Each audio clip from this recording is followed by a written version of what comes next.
Hello viewers, সবাই কেমন আছেন? আজকে আমরা করবো কেরালা স্টাইলের ডিম অমলেট। তো প্রথমে আমি ডিমগুলো ভেঙে নিব।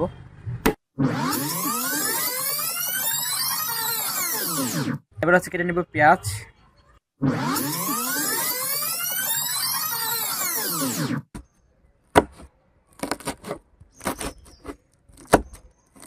এবার আমরা পেঁয়াজ এবং মরিচটা মিক্সড করে নিব ভালো করে।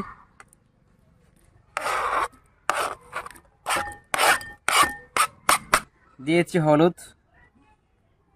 এবার দিয়ে দেবো মরিচের গুঁড়া, দিয়ে দেবো 2 টেবিল চামচ ময়দা, এরপরে দিয়ে দেবো হাফ চামচ বেকিং সোডা। এখন আমি ভালো করে মিক্স করে নিব। এবার ডিমটা দিয়ে দেবো আমি একদম লো হিটে, ফুলে উঠছে একদম। এটা ওয়াও,